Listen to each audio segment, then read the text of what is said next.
իրականացման եւ այդ արարքը մոռացության մատնելուն ուղղված որոշ մարդկանց եւ պետությունների գործողությունները ուղղված այդ անցավոր արարքի խոսքերով։ Դրա մասին է, որ Վլադիմիր Պետրոսյանը քաղաքացիական սխրանք է կատարել, գիտեք, մի քիչ վատառողջ է, բայց նա կարողացել է իր մեջ ուժ գտնել եւ իր խորան միջոցով հրատարակել այս գիրքը եւ բավականին տրամաբանական է, որ գրքի համահեղինակ է նաեւ Դավիթ Պետրոսյանը իր թողն է, որը մուտքա գրել է եւ Վլադիմիր Պետրոսյանը թելադրել է բանավոր, բավականին ունիկալ հիշողություն ունի Վլադիմիր Պետրոսյանը, այս բոլոր այս գիրքը ամբողջովին ինքը թելադրել է եւ իր թողը, որը հիմա բանակում է, նրան հաջողություն ցանկանանք, որ ծառայությունը դա անցկացնի, որովհետև նա ընդունվել է Երևանի համալսարանի, պետական համալսարանի իրավաբանական ֆակուլտետը եւ այս գիրքը փաստորեն Վլադիմիր Պետրոսյանը գտել է, որ իր հետ պետք է համաձայնանալ իր հայրի թողը եւ սա շատ տրամաբանական է ու ճիշտ որոշումով կայացել է ինքը։ Ուրեմն այս գրքի նշանակությունը այսօր ավելի քան ակտուալ է, որովհետև շատերը այսօր վիճակում են եղել է այսօր ցեղասպանություն, չի եղել ցեղասպանություն, մեկն ասում է բոլորի անունները, որ ես բանավոր եւ նման հայտարարությունները իհարկե այսօր հնչում են այստեղ համայնքներ, բայց պատմությունը գնում է պատմություն եւ պատմությունը չի կարելի այսպես աղավաղել, առավել եւս այն պատմությունը, որը մեր ժողովրդի ցավոք սրտի ամենադժգույն էջն է իրենից ներկայացնում, որը բոլորս ցավով են ասում այդ ցեղասպանության մասին, որովհետև 1.5 միլիոն հայեր դարձան զոհ եւ արտաքսվեցին Թուրքիայից, հայրենազրկվեցին եւ մենք միշտ հիշելու ենք, քանի որ ամեն մի հայ, որ ապրում է իր սրտում, ապրում է այդ մորմոքը եւ հուշահամալիրը ծիծեռնակապերտում որ կա, մեր ժողովուրդը բոլորը գնում են, ընկալվում են, զավակցում են մեր հայրենակիցների կորուստը եւ ինչու է դա անում, որպեսզի մենք կանգնենք հանուն այն բանի, որ աշխարհում երբևէ որևէ մի երկիր, որևէ մի ժողովուրդ չցեղասպանվի եւ այստեղ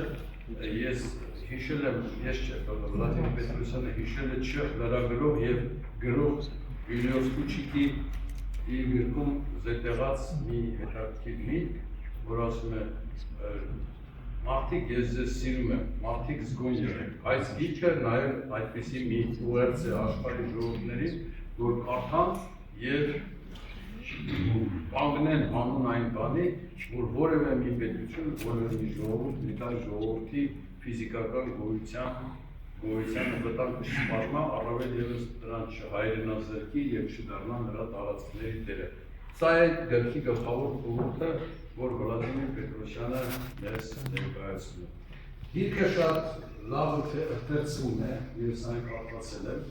եւ ես ուզեի, որ այս գիրքը իհարկե շատ մեծ քանակությամբ տպվեր, բայց հարցի օրինակ է տպվել ընդամենը, այդ կաները հնարավորությունը դրա համար մենք պիտի դեռ ջանքեր գործադրենք, որ այս գիրքը նորից վերահրատարակենք, որպեսզի շատ մարդիկ կարողանան կարդալ այս գիրքը։ Ես պիտի այստեղ գրքում շատ ուղղակի կերպով անդրադարձ է կատարվում 10-20 թվականների Հայաստանում իշխանության եկած դաշնակցական կուսակցության գործիչներին եւ բերում է օրինակներ Վլադիմիր Պետրոսյանը, որ Ալեքսանդր Խատիսյանը եւ Ավետիս Ահարոնյանը երբ Շարդարաբադի ճակատամարտից հետո արդեն պիտի Թուրքիայի հետ կնքեին հաշտության պայմանագիր, գիտեք դա եղել է 18 թվականի հունիսի 4-ի Բաթումիում, այն ժամանակ Վլադիմիր Լենինը, որը Ստեփան Շահումյանին նշանակել է Կովկասի հուշտանդեր Կովկասի, այլ Կովկասի գործերի հատուկ լիազոր ներկայացուցիչը արտակարգ կոմիսարը, նա պահանջում է, որ Ստեփան Շահումյանը անպայման մասնակցի Բաթումիի բանակցային գործընթացին, եթե նա մասնակցել, բնականաբար չէր թողնի, որ Թուրքիան ստիպի Հայաստանին կրկել մի պայմանագիր, որով Հայաստանը դառնում էր 12,000 քառակուսի կիլոմետր։ Այն ժամանակ, այն դեպքում, այդ ժամանակ, երբ դաշնակները Հայաստանը ստացան 54,000 քառակուսի կիլոմետր։ Ուրեմն փաստորեն 9,500-12,000 քառակուսի կիլոմետրով թուրքերը ճանաչեցին Հայաստանի անկախությունը որպես հանրային հանրապետություն։ Երբ այդ բանակցային պրոցեսից հետո Ավետիս Հարությունյանը և Խաթիսյանը արտաքին գործերի նախարարը գնում են Թուրքիայում ասում են, որ մենք ձեզ անկախություն տվեցինք և մեր ներկայացուցիչները ասում են, մենք եկել ենք ոչ թե Արևմտյան Հայաստանի մասին խոսելու ցեղասպանված հայ ժողովրդի, դա մեր օրակարգում չկա, այլ մենք եկել ենք մեր սահմանները ճշտելու։ Եվ դրանք Հայաստանը և Էնվեր Քաշակ ասում են, դուք սահմանների մասին մի մտածեք ձեր,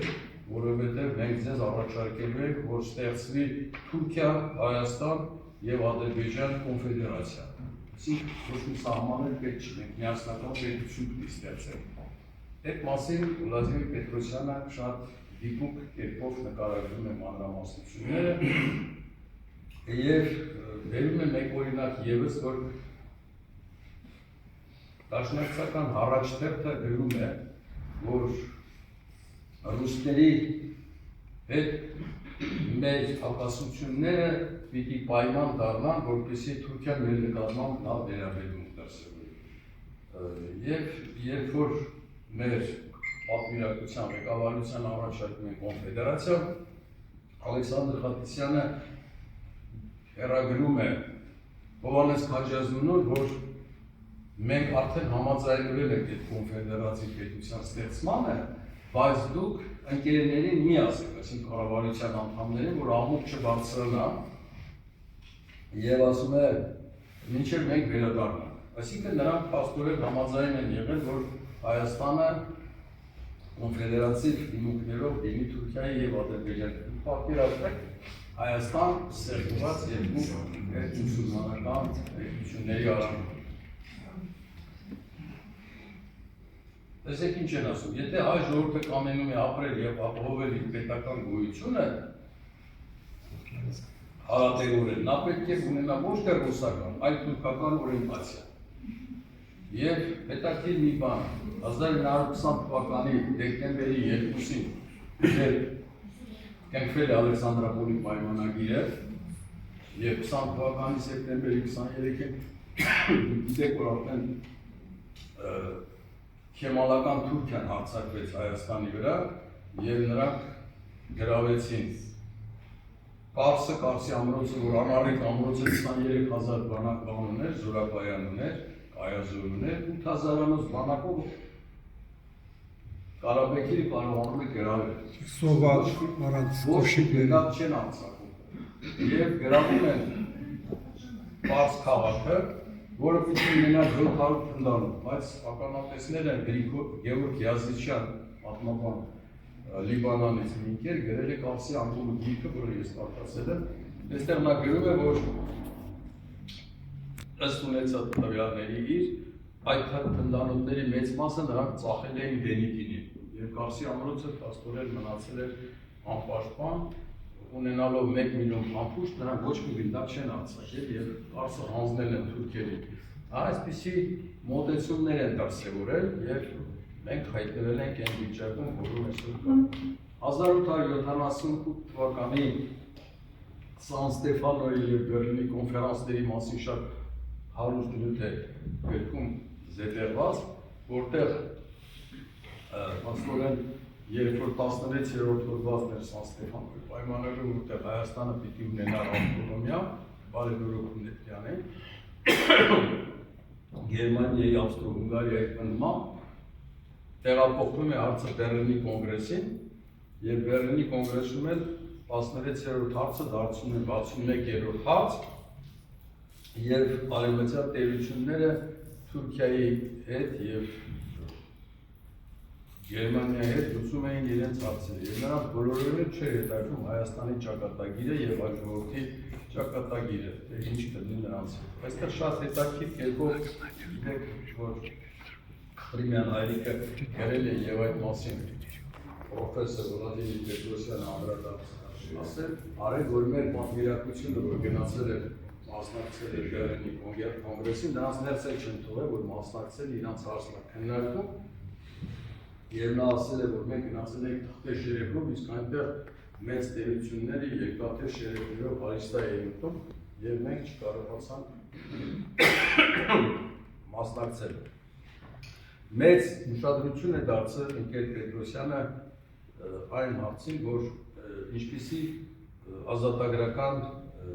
դիմակայություններ են դրսևորել հայերը։ Օրինակ հայ բնակչությունը Ադանայում 1909 թվականին բավականին լուրջ դիմադրություն է ցույց տվել 15 օր եւ ջարդերին զոհ են դարձել 30-35,000 հայեր։ Ադանայի ջարդերը ուղեկցվում էին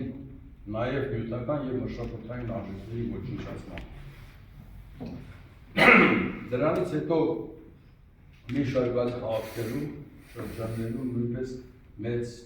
դիմադրություն են ցույց տվել։ Բիթլիսում 1907 թվականին, Էրզրումում 1906-ին, Վանում 1906-ին, Խանուրսում 1907-ին, Դիարբեկիրում 1908-ին եւ այլ վայրերում։ Այնպես որ հայերը դիմակայություն ցուցաբերել են եւ այնպես չի եղել, որ այսպես շատ հեզ ու խոնար անձնվել են, որ իրենք սպանեն կամ մորթեն։ Իհարկե պետք է ավելի ակտիվ լինեին եւ շատ մանրամասն Վլադիմիր Պետրոսյանը գրում է, որ ապրիլի 24-ին Կոնստանտինոպոլում ձերբակալվեցին եւ ափսորվեցին 600 երևելի հայ մտավորականներ եւ անուններն են նրանց բերում, որոնք խոշտանգվեցին, շատերը սպանվեցին։ Հիշենք այդ զոհվածներից մի քանիսին, տաղանդավոր գրող եւ մանկավար Ռուբեն Զարդարյանը, մեծ քնարերգուսի Ամանթուն, Ատոմ Յավճանյանը, Վիպասան Սմբատ Բյուրատը, այդի դերասան Ենոք Շահենը, մեծատաղանդ բանաստեղծ Դանիել Վարդանը, մեծանուն գրող պետական գործիչ Գրիգոր Զոհրաբը, գրող Երուխանը, Երվան Սրմաքեշխանյանը, Ռուբեն Սևակը, իդեպ մի հետաքրքիր Ես առաջին մասի համար խոսքը սկսելու է Համոր Սարյանի բանաստեղծության Եթե հոկտեմբերյան դրոշի փայլից չվարվեր ճակատ տարագացի, իր մութ հայրերն չդոպչեր,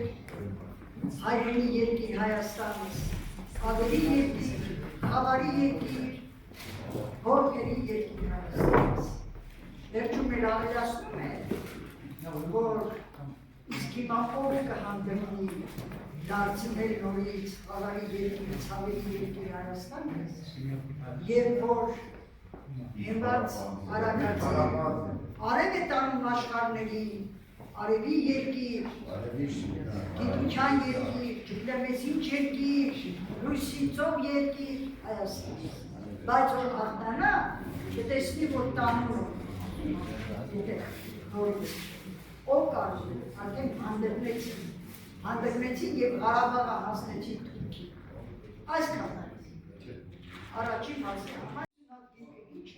ես այդ վերահրատարակման համար կներդրեմ 1000 դոլար։ Այսինքն խոսքը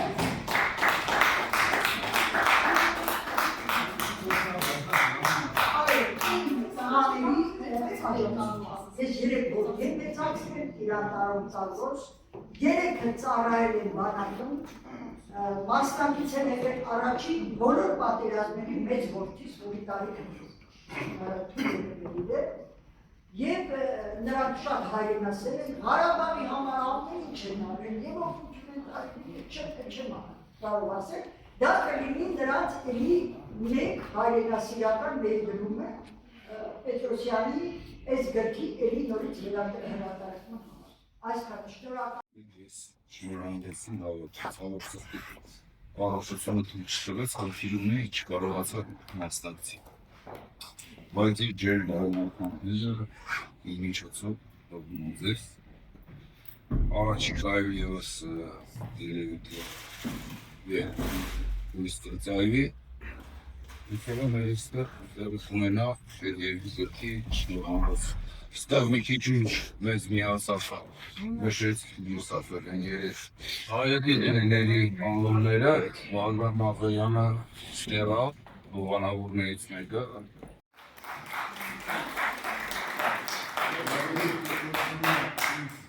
Հաստատես հուշել է, որ առանձնահատուկ ջերմությամբ ձեր մասին խոսք ասվի, մենք դուք բացակայեք, մենք սկզբում Շնորհակալ եմ ես, կներեք ուշացանք մի քիչ Թոնի վատարող չեմ, հիվանդանոց պետք է գնալ, լուրջ բան չի հույսով, բայց ինքն էլ պետք է ներկա լիներ, իսկ Շնորհքը Լոնդոնի Բաղդասարյանը, դե Լոնդոնը նա չի կարող մասնակցել, չէ կարող մասնակցել, բայց ամրանը գտային հանձամբ պիտի հանդիպել։ Մենք պրոֆեսոր Պետրոսյանին հանդիպել ենք իր տանը, իր տղայի Վահանի ներկայությամբ եւ վայելել ենք իր զրույցը մոտ 2-3 ժամ եթե չեմ սխալվում, նախկինում էլ երբ որ համալսարանում ենք դասատուներ պատիվ ունեցել ենք հանդիպել ենք իրան, տեղյակ ենք իր մասին, իսկ դոկտոր Սարդարյանի հետ ես շատ մտերիմ ենք եղել Սիրանահայ լինելով, վերջին անգամ գտա 1 տարի առաջ էր Թերանում հանդիպեցինք իր ելույթները, իր զրույցները դոկտորի պրոֆեսոր Պետրոսյանի հետ հետևում են մենք էլ, իր հետ էլ զրույցներ ունենում ենք հեռախոսակապով։ Այո, գնահատելի է իր գործը, իր աշխատությունները, իր աշխատանքը իսկապես գնահատելի է։ Մեզ պատիվ եմ համարում, որ կարողացել մի փոքր մասնակցություն ունենք իր վերջին աշխատանքի մեջ, իսկ Անգլիայի հարցով պիտի ասեմ, որ Քարլայն Քոքսը շատ մտերիմ ընկերներ ենք իր հետ, ես իր հետ երևի մոտ 40 անգամ այցելել եմ Արցախ եւ որպես իր թարգմանիչ եւ գործընկերը մեծ ներդրում է ունեցել Արցախի հարցում, ոչ միայն փոխություններով որ վերելա, բայց լոբինգով եւ ամենամեծը ես իրան գնահատում եմ ոչ թե իր արած կամ չարածի համար, բայց որ ինքը քաջություն ունեցավ եւ արժանապատվություն ունեցավ, որ հրաժարվեց իր պաշտոնից, ասելով, որ բողոքելով, երբ որ արդեն Անգլիայի կառավարությունը համագործակցում էր Բաքվի հետ նավթի հարցով եւ իր բողոքների ի պատասխան ասին, դե մենք շահեր ունենք դեռ նավթի հարցերով, ինքը հրաժարվեց իր պաշտոնից Լորդերի պալատում եւ ինչ-որ Մադամ Թաչերի կաբինետի մեջ ինչ-որ բան ուներ, դեր ուներ ինքը նախարարական Եվ ասած ես առաջին անգամ կյանքումս ամանչում եմ բրիտանացի լինելուց, որովհետև ըստ երևույթի նավթը ավելի խիտ է, քան թե հայի արունը եւ հրաժարվեց։ Այդ մարդը այսինքն գաղափարունի արժանապատվություն ունի։ Գնահատելի է աշխատանքը, բայց ամեն դեպքում չպիտի մոռանանք, որ այս մեծ պետությունների մեջ միակը, որ չի ճանաչել եւ երևի երբեք չի ճանաչելու հայոց ցեղասպանությունը Բրիտանիան, Անգլիան, որտեղ նա միշտ հակառուսական, հակահայկական շահեր է հետապնդում, այսինքն ամենուր նավթի շահեր է պնդում եւ մենք նավթ չունենք, ուրեմն մենք իրան չենք հետաքրքրում։ Միայն այն բանը, որ ինչպես տեսնում եք, այստեղ Կովկասում հակառուսական եւ քաղաքականություն առաջ տանել եւ մենք դեպի շատ զգուշ ենք եկել։ Շատ շնորհակալություն։ Պատմական գիտությունների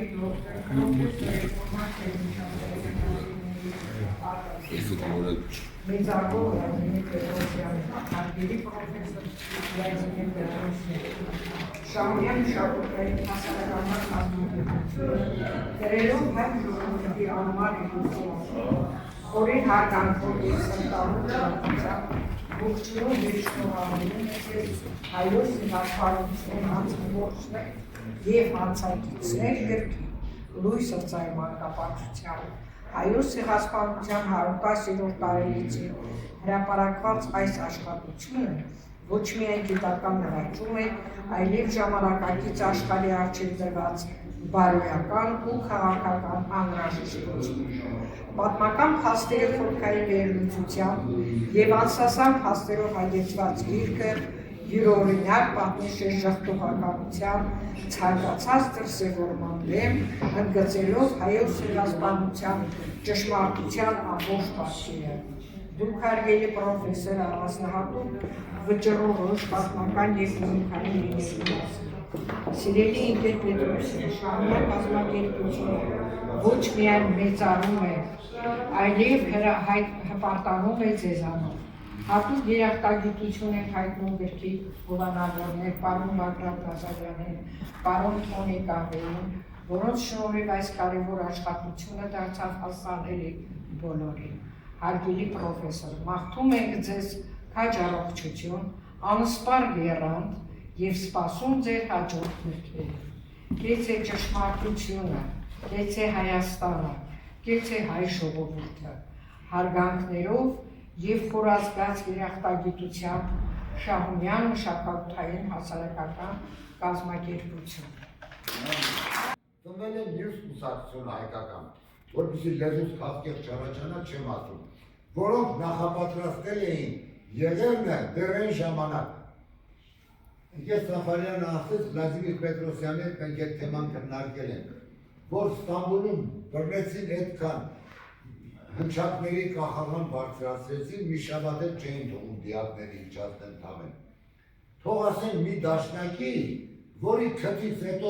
խփել են, քթից արուն է եկել։ Չեմ ասում սպանել, մի դաշնակի անուն թող տան պատմության մեջ, որտեղ Մակեդոնիայի վերածնի մասոնականության երկու բառեր կա։ Որ Հիտլերի զավակյանը, են որ եկել էր Լոնդոն, որ կանչեցին Լոնդոն, ասին գնան ներկայացի Հիտլերին իշկասի կանես, անուն չեմ ուտա, որ եկել էր ասել էր մայթիր էր կետից հայրական կարտություն եմ ստանում, հետո հայկական լեգիոն ստեղծեց և այլ։ Այսինքն մեր մեջ պետք է փնտրել, չարիքը մեր մեջ է եղել միշտ, 70 տարի դրախտը տվեցին, մենք ուրացանք։ Լավ ասեցին և Սաֆարյանը, 2 միլիոն չունեինք մենք հայ բնակչություն։ Խորհրդայնացավ 70 տարում մոտենում էին 4 միլիոնի։ Աշխարհում 170,000 արտագաղթեցին եկան, տեղ չտարապելու, որ